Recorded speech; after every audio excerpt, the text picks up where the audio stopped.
Ngayong 2025, saan kaya aabot ang 1,000,000 mo para sa pagtatayo ng isang bahay? Pag-usapan natin yan. Check this out. Isa namang magandang araw para matuto. Welcome back sa YouTube or sa Facebook page.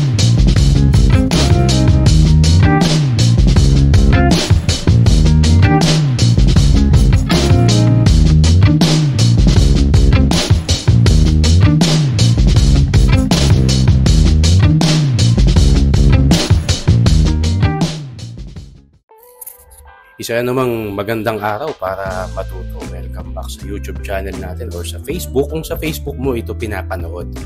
Ako po si Architect Ed. Very interesting itong pag-uusapan natin ngayon kasi ngayong 2025, interesado tayo kung magkano ba magpatayo ng isang bahay ngayon.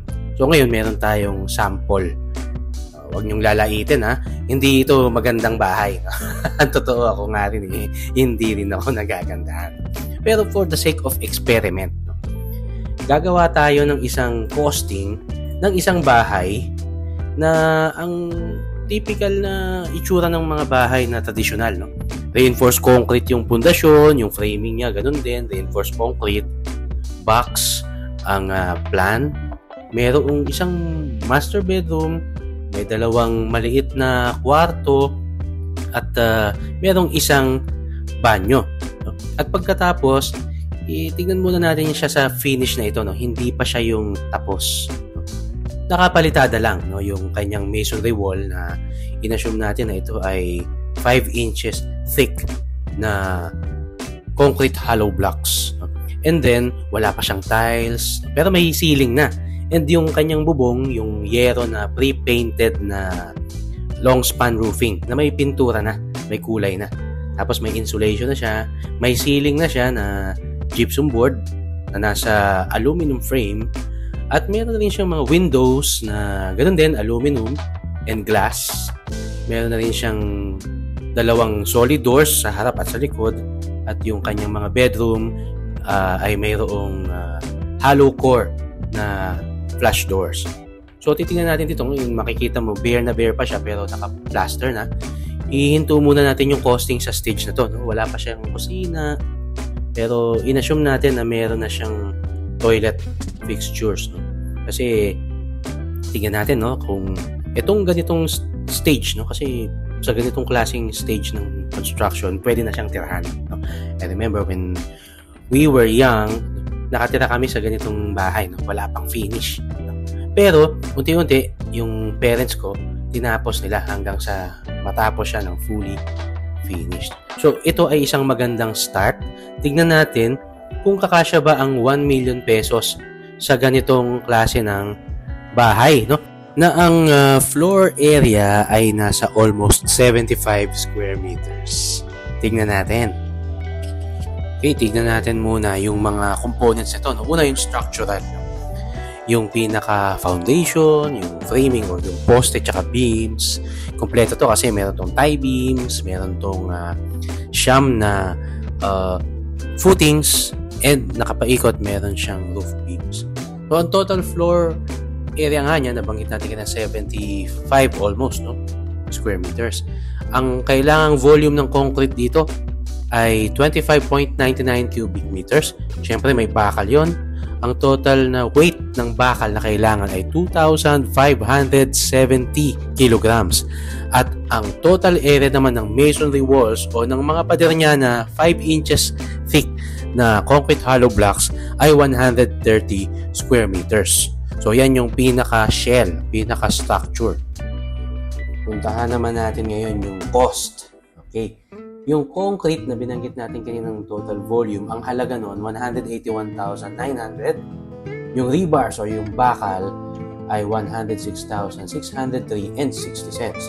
Yung CHB walls na 5 inches thick ay may halagang 42,250. Yung cement mortar o yung palaman dun sa hollow blocks tsaka yung pampalitada or plastering na magagamit na semento at sand ay may kabuang amount na 32,640 pesos. Yung roof sheet na pre-painted na long span roofing, ang ginamit natin ditong thickness ay gauge 24. No? ay may kabuuang halaga na 69,685 pesos and 20. Yung insulation para sa roofing ay 5,317, gutters and accessories 36,325, ang roof framing na zipper rin siya na GI na 2x4 by 1.2 ay 61,775 pesos. Yung ceiling framing niya ng aluminum ay 25,221 and 42 centavos, at yung ceiling boards na gypsum board na 9mm thick ay 19,304. Yung mga windows niya na aluminum framed na glass, sliding glass window ito, no? Ay may halagang 44,000 pesos. Yung doors, kasama na dyan yung door jambs tsaka yung lock sets or yung doorknobs ay nagkakahalaga ng 52,000. At yung lahat ng electrical works, 39,000, at lahat ng plumbing works ay 36,000 pesos. Bago tayo magpatuloy dito sa costing experiment natin, gusto ko kayong i-invite na tignan ang video about Japinoy House. Itong Japinoy House na ito ay 80 square meter na 2-story na bahay na nasa 57 square meter na lote. Binibenta namin to, no? Kaya ito tinawag na Japinoy kasi pinagsama natin yung Japan at Pinoy sa isang bahay, no? So pagka nakikita mo to parang nasa Tokyo. At itong bahay na ito ay may presyong pre-selling price ito 6.9 million pesos. Kung interested ka, pwede kang mag-email, mag-inquire sa email namin na architect@28@gmail.com. Abangan namin ang inquiry mo at samahan kita. Mag-tripping tayo, puntahan natin ang bahay na ito. Malay mo, baka ito na ang iyong next house. Okay, ngayon, balik tayo sa ating computation. Kapag tinotal natin yung material cost ng mga nabanggit nating mga components kanina sa bungalow house na pinakita natin, ang total ng material cost ay 752,051. Ngayon, labor naman. Kung meron kang 10 tao, isang foreman, 4 na skilled or yung ibang skill yan, mason, steelman, carpenter, no? At meron kang 5 laborer, no? Na papasok sila ng mga 4.5 months. Matatapos nila yung bahay na yan sa ganung panahon. Ngayon, magkano magiging total ng payroll mo? Ang total na magiging payroll mo sa 4.5 months ay 648,000 pesos. So, kung isusuma natin yung material cost na 752,051 and itong labor na 648,000, ang 1 million mo ay kapos. Kasi ang total ng project cost natin ay 1,400,051 pesos. Ngayon, anong natutuhan natin dito? No? Maraming nagkalat sa social media na kesyo gumawa daw sila ng bungalow. Ang nagastos lang daw nila ay 400,000. Labor and materials daw yun. Meron pa nagsasabi na 300,000 lang daw nagastos nila, labor and materials. Scam yun. Huwag kayong maniniwala. Kasi ito ang totoong buhay. Ang totoo, wala pang contractor ito. Ikaw lang yung nagpagawa, kumuha ka lang ng mga tao. So ito ay direct cost. Hindi pa kasama dyan yung building permit. Hindi pa kasama dyan yung iba pang mga items na extra cost. Kaya wag basta-basta maniniwala. At lumilitaw na sa stage na to, ang cost ng isang basic, no? Yung structural finish lang, no?